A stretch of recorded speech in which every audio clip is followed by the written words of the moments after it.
March 9, 1974, Lieutenant Hiroo Onoda of the Imperial Japanese Army walked out of the Philippine jungle wearing a tattered uniform, carrying a functioning rifle, and reported for duty to his commanding officer. Onoda was 52 years old. He had been fighting World War II for 29 years. The war had ended in August 1945. Onoda refused to believe it. He had been ordered to hold his position on Lubang Island and never surrender. Nobody had officially relieved him of that order, so he kept fighting, alone, hiding in the jungle, conducting guerrilla operations, killing Filipino civilians and police, convinced that Japan was still at war. Lieutenant Onoda was not crazy. He was not delusional. He was a highly trained intelligence officer following orders that were never rescinded. Over 3 decades, search parties had found him multiple times. They showed him newspapers declaring the war was over. They brought his family members to call out to him with loudspeakers. They dropped leaflets from aircraft. Onoda assumed it was all enemy propaganda. The war continued. His mission continued. He would keep fighting until properly ordered to stand down by a superior officer in the Japanese chain of command. On March 9, 1974, that order finally came. Major Yoshimi Taniguchi, Onoda's former commanding officer, traveled to Lubang Island and personally relieved Lieutenant Onoda of his duties. The war was over. The mission was complete. Onoda could stand down. After 29 years in the jungle, Onoda finally surrendered, the last Japanese soldier to stop fighting World War II. This is the story of the most dedicated soldier in military history. And the question that haunts everyone who hears it: was his dedication admirable or tragic? In December 1944, the Philippines were a battleground. American forces under General MacArthur were liberating the islands from Japanese occupation. The Japanese military knew they were losing. Rather than surrender, they adopted a strategy of guerrilla warfare, leave small units behind on isolated islands to tie down American forces, disrupt supply lines, and continue resistance even after the main Japanese forces retreated. Lubang Island was a small, mountainous island in the Philippine archipelago, approximately 75 miles southwest of Manila. The island was 20 miles long, 8 miles wide, sparsely populated by Filipino farmers and fishermen. Strategically, it was insignificant. No major military installations, no critical resources, just jungle-covered mountains and small coastal villages. But Lubang had one value: American ships passing between the Pacific and the South China Sea sailed near its coast. A small Japanese intelligence unit on Lubang could observe ship movements and radio reports to Japanese headquarters. Lieutenant Hiroo Onoda arrived on Lubang Island on December 26, 1944. He was 22 years old, trained in intelligence and guerrilla warfare at the Nakano School, the Imperial Japanese Army's Special Operations Training Center. The Nakano School taught unconventional warfare, sabotage, intelligence gathering, survival in hostile territory, and critically, absolute dedication to mission orders. Graduates were expected to operate independently behind enemy lines for extended periods without support. They were taught that surrender was unacceptable under any circumstances. Death before dishonor.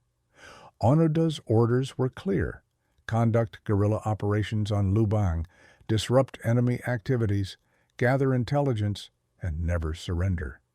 His commanding officer, Major Yoshimi Taniguchi, told him explicitly, "It may take 3 years, it may take 5, but whatever happens, we'll come back for you."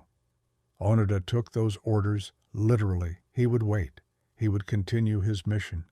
When Japan won the war, and surely Japan would win, superior officers would return to relieve him. When Onoda arrived on Lubang, there were approximately 200 Japanese soldiers on the island. Most were regular infantry with no guerrilla training. Within months, American forces invaded Lubang, killed or captured most of the Japanese garrison, and liberated the island. By September 1945, when Japan surrendered, only a handful of Japanese soldiers remained hiding in Lubang's mountains. Most surrendered once they learned the war was over. 4 did not: Lieutenant Onoda, Private Yuichi Akatsu, Corporal Shoichi Shimada, and Private First Class Kinshichi Kozuka. These 4 men disappeared into the jungle and continued their war. The 4 Japanese holdouts established a camp deep in Lubang's mountains, in jungle so thick that sunlight barely reached the ground. They built shelters from bamboo and palm leaves. They stole food from Filipino farms: bananas, coconuts, rice, chickens. They avoided contact with Filipinos except when conducting raids for supplies. They moved constantly, never staying in one location more than a few days, always watching for enemy patrols. Onoda was the senior officer and commanded the group. His training at Nakano School had prepared him for exactly this situation. He established strict discipline, maintain weapons, preserve ammunition, conduct regular reconnaissance, and most importantly, never believe enemy propaganda. The 4 men believed they were still at war. American and Filipino forces controlled the lowlands, but Japan would counterattack eventually. Their mission was to survive until relief arrived. In October 1945, 2 months after Japan's surrender, Filipino search parties found leaflets dropped by aircraft all over Lubang. The leaflets, in Japanese, announced that the war had ended and instructed all Japanese soldiers to surrender. Onoda's group found several of these leaflets. They examined them carefully. The Japanese language was correct. The grammar was perfect. But Onoda concluded they were propaganda. Of course, the enemy would claim the war was over. It was a standard psychological warfare tactic to convince defenders to surrender. The leaflets also contained what Onoda considered obvious fabrications, claims that Japan had surrendered unconditionally, that Emperor Hirohito had personally ordered the surrender, that all Japanese forces worldwide had laid down their arms. Impossible. Japan would never surrender. The emperor would never order surrender. The leaflets were sophisticated enemy propaganda. Onoda ordered his men to ignore them. In 1946, Onoda's younger brother traveled to Lubang with a search party. Using loudspeakers, he called out to Hiroo, begging him to come home, telling him the war was over and the family was waiting. The search party played the message repeatedly across the mountainside. Onoda and his men heard it clearly. They recognized the voice. It was definitely Onoda's brother. But Onoda concluded this was more sophisticated propaganda. The enemy had captured his brother and forced him to record the message. Or they had found someone who sounded like his brother. Either way, it was a trick. The war continued. Private Yuichi Akatsu couldn't take it anymore. In September 1949, after 4 years in the jungle, Akatsu left the group during the night and surrendered to Filipino authorities. He told them that 3 other Japanese soldiers were still hiding in the mountains: Lieutenant Onoda, Corporal Shimada, and Private Kozuka. Akatsu provided details about their camp locations, patrol routes, and tactics. Filipino and Japanese search parties immediately organized expeditions to find the remaining 3. Onoda, Shimada, and Kozuka watched Akatsu's departure with contempt. He had abandoned his post. He had surrendered to the enemy. He was a deserter and a coward. The 3 remaining soldiers recommitted themselves to their mission. They would never surrender. They would fight until properly relieved or until death. Akatsu's desertion proved that the enemy was winning the propaganda war. Weak-willed soldiers were being deceived. But Onoda and his men were stronger. They would continue. For the next 20 years, Onoda, Shimada, and Kozuka lived as guerrilla fighters in Lubang's mountains. Their war became routine: steal food from farms, conduct reconnaissance patrols, maintain weapons, avoid enemy contact except when necessary, and wait for relief that never came. The 3 men aged in the jungle. Onoda turned 30, then 40, then 50. His uniform rotted and was replaced with clothing stolen from Filipino farms. His rifle remained functional. He maintained it meticulously, cleaning it daily, preserving ammunition, test firing occasionally to ensure it still worked. His body adapted to jungle life. He could move silently through thick vegetation. He could identify edible plants. He knew every trail, every water source, every hiding place on the island. The Filipinos considered Onoda's group dangerous criminals. Over the years, the 3 Japanese soldiers killed approximately 30 Filipino civilians and police officers, mostly in raids for food or in firefights when search parties got too close. The killings were not mindless violence. Onoda considered them legitimate military operations against enemy forces. The Filipinos were collaborating with American occupiers. They were legitimate targets.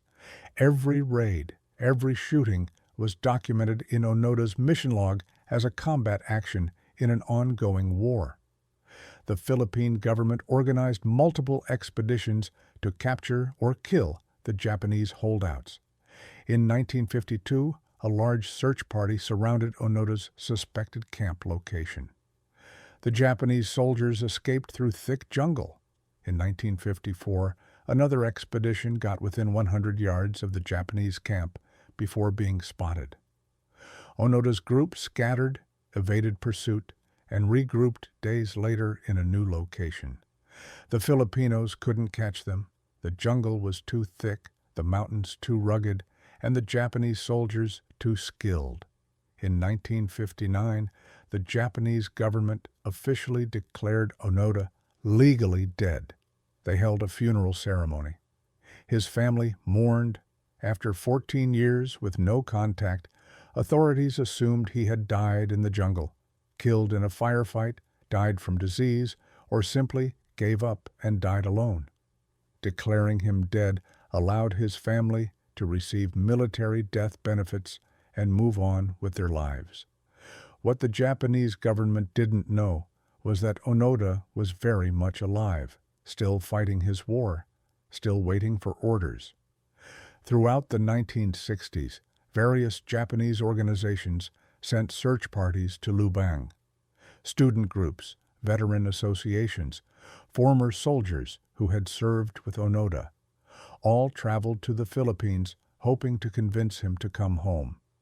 They carried letters from Onoda's family. They brought photographs proving that Japan had been rebuilt and was peaceful.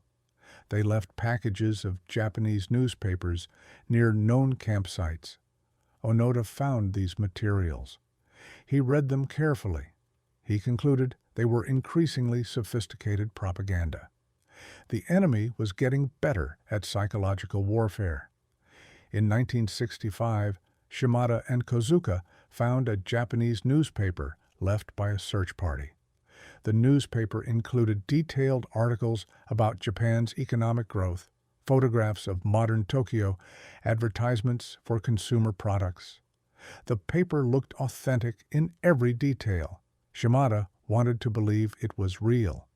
Maybe the war really was over. Onoda disagreed. The newspaper was too perfect. Real newspapers would show signs of a country still at war: rationing notices, casualty lists, military recruitment advertisements.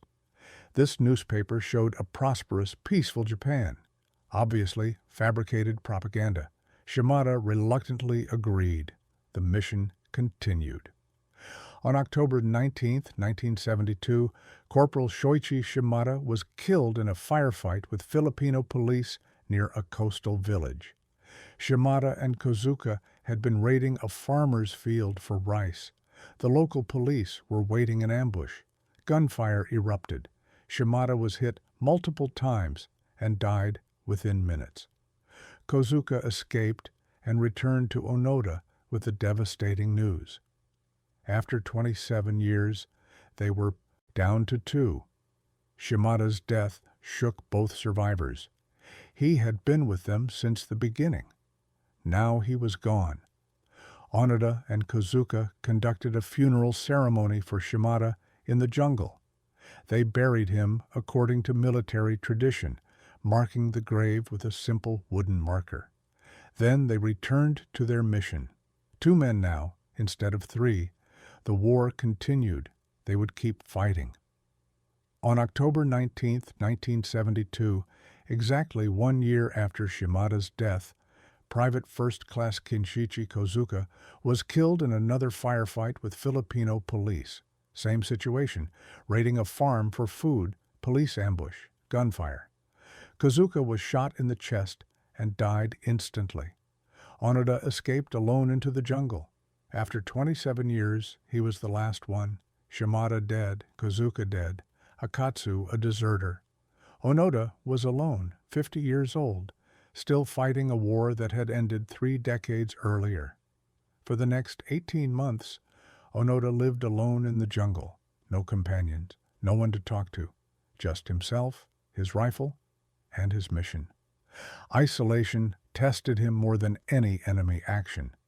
Humans are social creatures.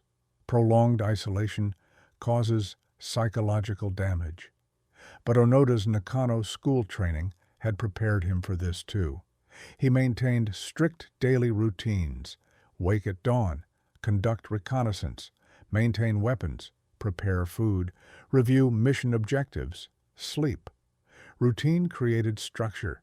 Structure prevented psychological collapse. Onoda talked to himself constantly. He gave himself orders aloud, maintaining military discipline. Lieutenant Onoda, conduct patrol of Sector 3. Yes, sir. He would then conduct the patrol, report back to himself, and give himself the next order. It kept him sane. It maintained the illusion of military structure, even though he was completely alone. The killing of Kozuka attracted international attention. News reports reached Japan describing how a Japanese soldier was still hiding in the Philippines, still conducting guerrilla operations 27 years after the war ended. Some Japanese veterans who had known Onoda organized another expedition to Lubang.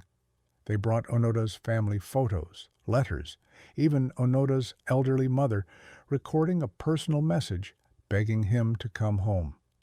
The expedition reached Lubang in early 1973. They hiked into the mountains, located areas where Onoda had been spotted, and began broadcasting messages over loudspeakers. Onoda's mother's voice echoed through the jungle. "Hiroo, the war is over. Please come home. Your father has passed away. I am old. I want to see you before I die. Please, Hiroo, come home." Onoda heard the message clearly. He recognized his mother's voice. She sounded old, tired, genuine. But Onoda concluded, once again, that this was enemy propaganda. Perhaps they had captured his mother. Perhaps they were threatening her to make him surrender. Or perhaps it was a sophisticated audio fake. The enemy's propaganda capabilities had improved dramatically over 27 years. But Onoda would not be deceived. His orders were to never surrender. Orders stood until properly countermanded by a superior officer. He had received no such countermand. The mission continued. In February 1974, a 24-year-old Japanese student named Norio Suzuki decided to find Lieutenant Onoda. Suzuki was an adventurer and eccentric who traveled the world looking for interesting experiences. He told friends he wanted to find Lieutenant Onoda, a panda, and the abominable snowman, in that order. Most people thought he was crazy. Suzuki was serious.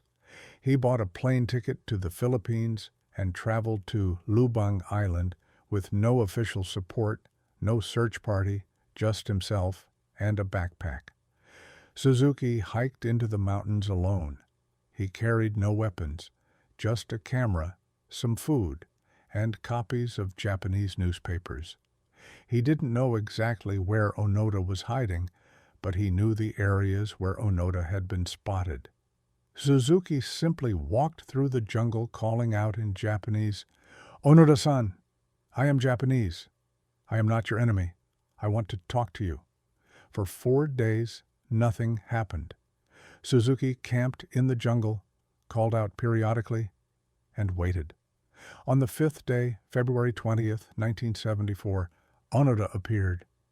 He stepped out of the jungle with his rifle pointed at Suzuki and demanded identification.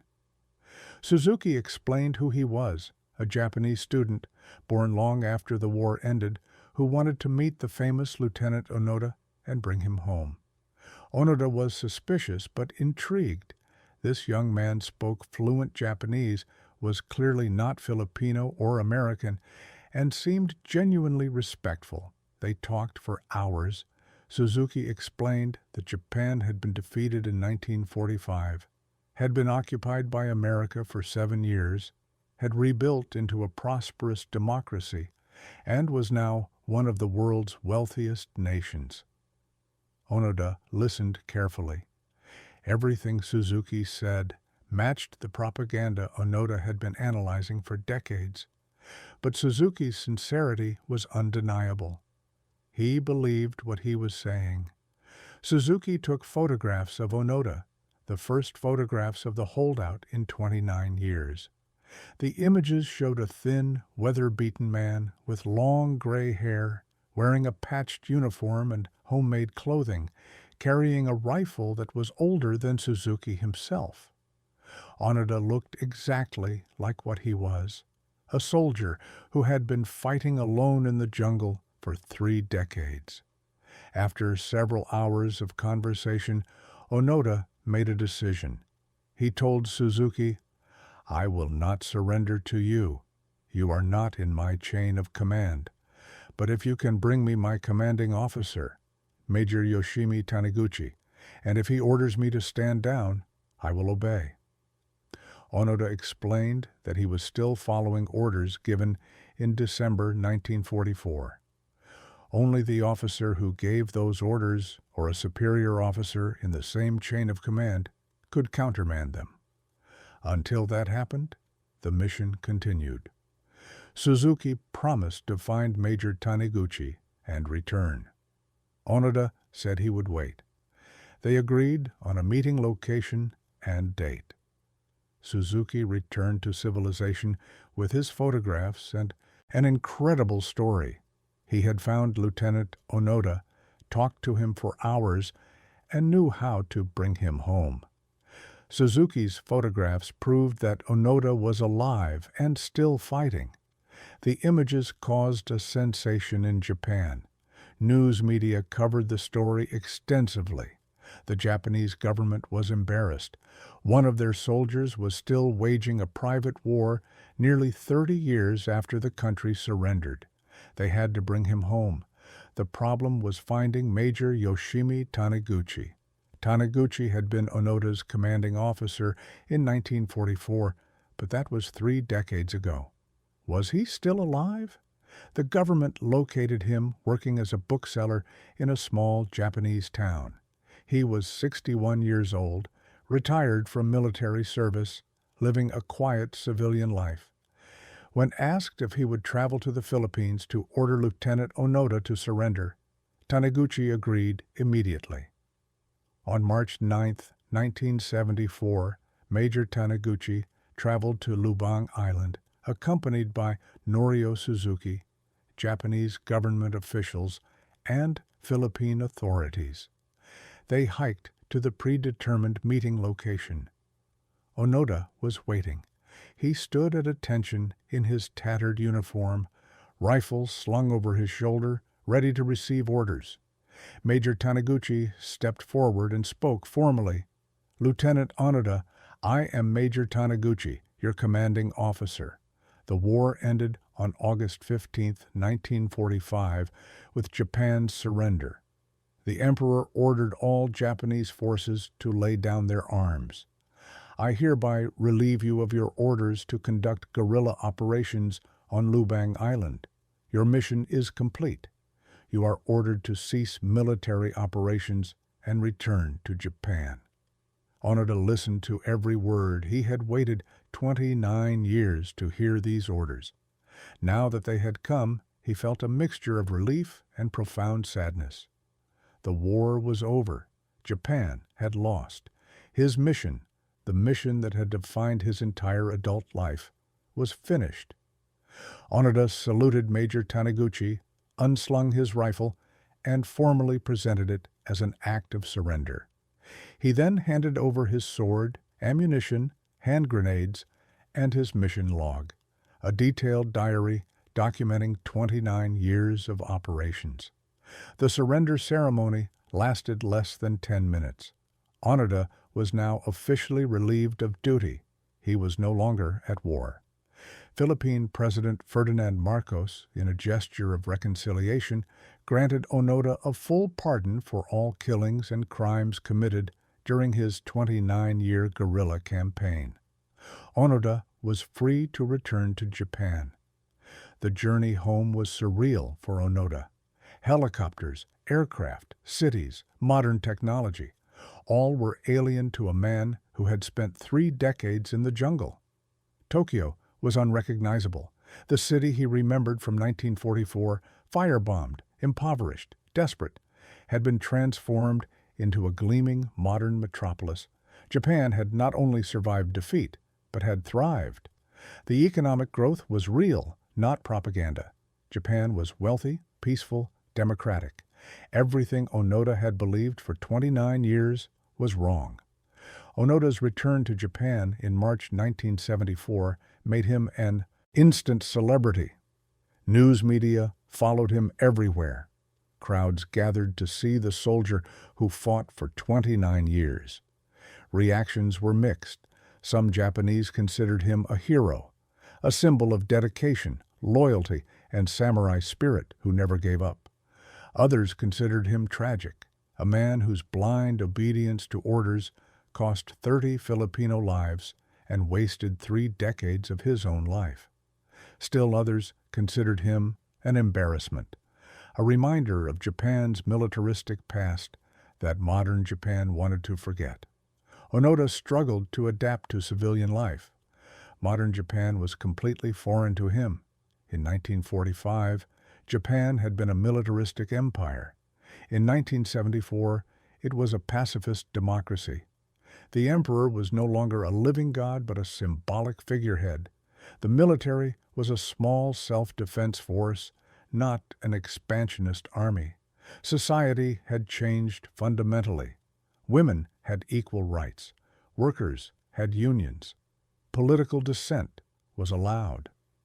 Everything Onoda had been taught to value, military discipline, absolute obedience, sacrifice for the nation, was now considered outdated or even dangerous. Psychologically, Onoda was lost. He had spent 29 years with a clear mission and enemy. Now there was no mission and no enemy. His daily life lacked structure. He didn't need to maintain weapons, conduct reconnaissance, or plan raids.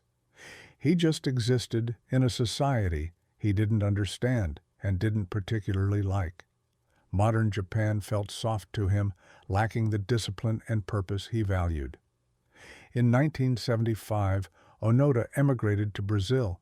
He bought a cattle ranch and lived a quiet life far from Japanese society.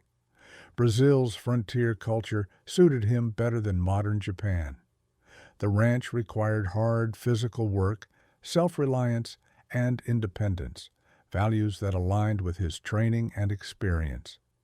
He married in 1976 and settled into a life that was as far from celebrity and controversy as he could manage.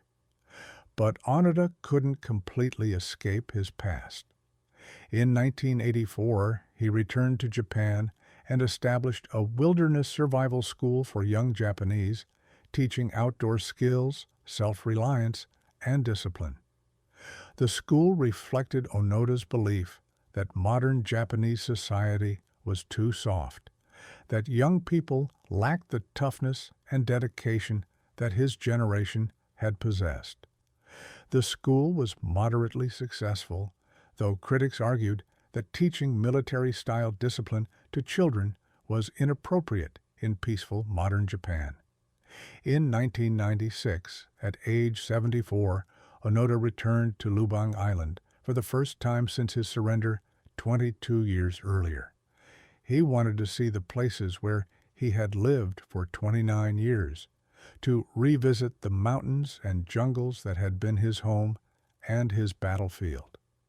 The Philippine government welcomed him cautiously. Some Filipinos still remembered the killings and considered Onoda a war criminal despite the pardon.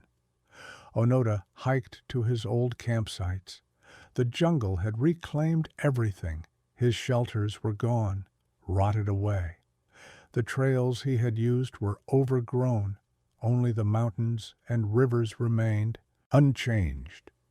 Onoda visited the graves of Shimada and Kozuka, placing flowers and praying for his fallen comrades. He met with families of Filipinos he had killed, offering apologies and financial compensation. Some families accepted, others refused, their anger still raw after decades. Onoda donated $10,000 to the local school on Lubang, a gesture of reconciliation and apology. He said publicly that he regretted the deaths he had caused, though he maintained that he had been following orders and believed he was fighting a legitimate war. The apology was sincere but complicated. Onoda genuinely regretted killing civilians, but he also stood by his actions as a soldier, following what he believed were valid orders. The visit to Lubang was emotionally difficult for Onoda. Seeing the island in peacetime, children playing, farmers working, no fear of guerrilla raids, made the futility of his 29-year war undeniable. He had fought for nothing. Japan had lost. The Philippines had rebuilt. His mission had accomplished nothing except prolonging suffering. The realization was crushing. Hiroo Onoda lived until January 16, 2014, dying of heart failure at age 91 in Tokyo. He had survived 29 years in the jungle, decades of civilian life in Brazil, and a return to Japan that never felt entirely comfortable. In his final years, he was a controversial figure, respected by some for his dedication, criticized by others for his refusal to acknowledge that his actions had been fundamentally wrong. Onoda wrote an autobiography titled No Surrender, My 30-Year War, published in 1974, shortly after his return to Japan. The book became an international bestseller, translated into multiple languages. In it, Onoda defended his actions while acknowledging the tragedy of the situation. He argued that he had been following legitimate military orders and that surrender without proper authorization would have been dishonorable. But he also admitted that if he had understood earlier that the war was truly over, he would have stopped fighting. Critics argued that Onoda's story glorified blind obedience and militarism. They pointed out that he killed 30 civilians, disrupted Filipino communities for decades, and wasted his own life on a pointless mission. They argued that at some point, perhaps after 5 years or 10 years, any reasonable person would have concluded the war was over and surrendered. Onoda's refusal to accept evidence was not admirable dedication, but dangerous stubbornness. Supporters argued that Onoda represented values that modern society had lost: loyalty, discipline, commitment to duty regardless of personal cost. In an era of cynicism and self-interest, Onoda's absolute dedication to his mission was refreshing. He had been given an order, and he followed it completely. That level of commitment was rare and should be respected, even if the mission itself was ultimately pointless. Onoda himself seemed ambivalent about his legacy. In interviews late in life, he expressed no regrets about following his orders, but acknowledged that the outcome was tragic.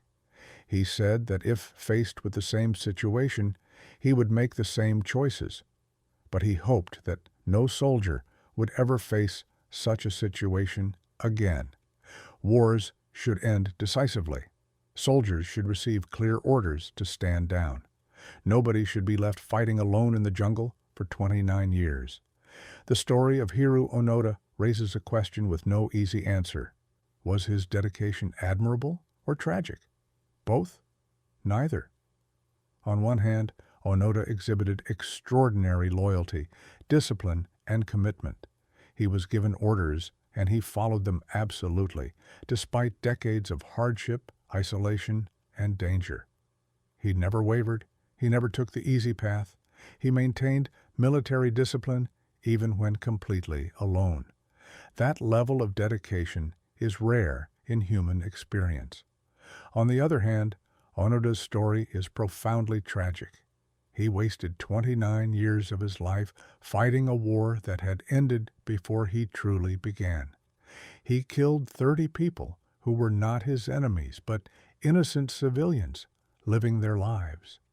He caused immense suffering to Filipino communities and to his own family in Japan, and all of it was based on a fundamental mistake: his refusal to accept clear evidence that the war had ended. Perhaps the truth is that Onoda's story is both admirable and tragic simultaneously. His dedication was real and impressive. The tragedy of the situation doesn't diminish his personal courage and discipline. But the outcome was still wasteful, destructive, and unnecessary. Good intentions and strong character don't automatically lead to good outcomes. Onoda's story also raises questions about military training and orders. Should soldiers be trained to follow orders so absolutely that they ignore overwhelming evidence to the contrary? Is blind obedience a virtue or a danger? Where is the line between loyalty and fanaticism? These questions don't have simple answers, but Onoda's story forces us to confront them. If you found this story meaningful, please subscribe and share this video. These stories matter because they force us to think about difficult questions: loyalty, duty, the nature of war, and the costs of unwavering commitment. Lieutenant Hiroo Onoda fought World War II for 29 years after it ended. He lived alone in the Philippine jungle, conducting guerrilla operations, killing civilians, and waiting for orders that would never come, until a student and a retired major finally convinced him the war was over. His story is extraordinary because it reveals both the best and worst of human nature: incredible dedication alongside tragic blindness, admirable discipline alongside destructive stubbornness. Onoda was a product of his training and his times. The Imperial Japanese Army taught absolute obedience and conditioned soldiers to never surrender under any circumstances. That training worked exactly as intended. Onoda followed his orders completely for 3 decades. But the training also created a soldier unable to adapt when circumstances changed fundamentally. The war ended, The mission became pointless. Onoda couldn't accept that reality. The 30 Filipinos killed by Onoda and his comrades deserve to be remembered. They were farmers, fishermen, police officers, ordinary people caught in the crossfire of a war that should have ended decades earlier. Their deaths were tragic and unnecessary. Onoda's pardon by President Marcos was politically expedient but morally complicated. Justice for those victims was never fully achieved. Shimada and Kozuka, who died fighting alongside Onoda, deserved to be remembered as well. They believed they were serving their country and following orders. They demonstrated courage and dedication, even if their mission was ultimately pointless. Their deaths 27 years after the war ended were among the final casualties of World War II. Hiroo Onoda lived until 2014, dying at age 91 in modern Japan. He never fully reconciled with the society he returned to in 1974. Modern Japan was too different from the country he remembered. The values he had been taught, absolute loyalty, military discipline, sacrifice for the nation, were no longer celebrated. Onoda represented a past that Japan wanted to move beyond. His legacy remains contested. Some remember him as a hero, others as a cautionary tale. Still others as a tragic figure caught in circumstances beyond his control. Perhaps he was all of these things. Onoda's story doesn't have a simple moral. It's complex, contradictory, and deeply human. Visit the Philippines if you can. Lubang Island is still there, still mountainous and jungle-covered. The people Onoda considered enemies are now friendly to visitors. The war he fought is ancient history. The jungle where he spent 29 years is peaceful. Nothing remains of his campsites, his shelters, or his war except memories and the graves of 2 soldiers who died believing they were still fighting. Thank you for watching. Please comment below and tell us where you're watching from. We preserve these stories because they force us to think about difficult questions that don't have easy answers. Hiroo Onoda's 29-year war was extraordinary, tragic, and profoundly human. His dedication was real. The waste was real. Both truths exist simultaneously. That's what makes his story unforgettable. Remember Lieutenant Onoda, Corporal Shimada, and Private Kozuka, 3 Japanese soldiers who fought long after their war ended. Remember the 30 Filipinos who died at their hands. Remember that war's consequences extend far beyond the battlefield and sometimes last for decades.